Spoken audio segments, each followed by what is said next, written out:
This is the epicentre of India's COVID crisis, the worst hit city in the worst hit state.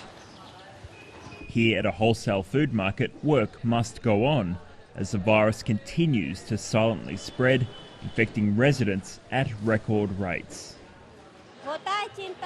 I am worried about contracting the virus, but poor people like us can't sit at home. We'll starve to death if we sit at home.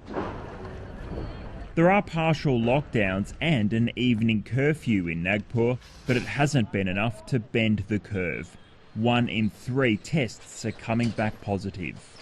In spite of having a better knowledge of the disease, in spite of having better treatment protocols, we are still in a bad shape.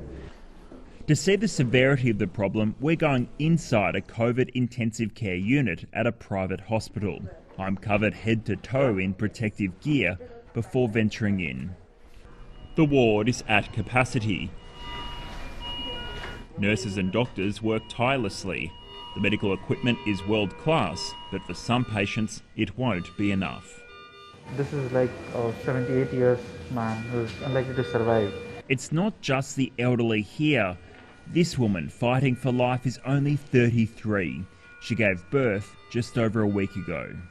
Now we have patients who are coming from all the age groups. We're seeing patients as old as 14 years old.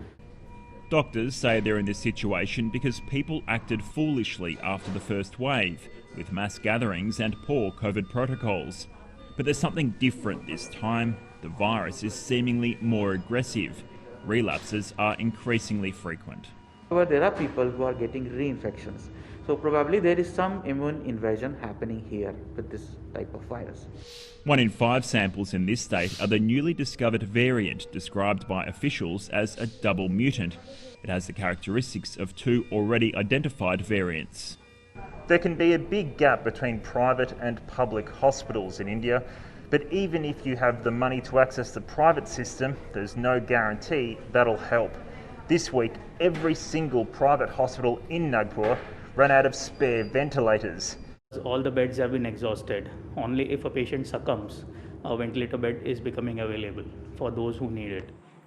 In the public system, it's even worse, as COVID patients have been forced to share beds. Families wait outside this hospital for days to hear about their loved ones inside. The news can be grim. Every ambulance or hearse that leaves this ICU building frightens us. We wonder, who is that inside? Is it our loved one? Patients come here for treatment, but there are no beds available for them. Sometimes they cry, they beg, but they can't find beds. Those suffering the disease have a simple yet important message.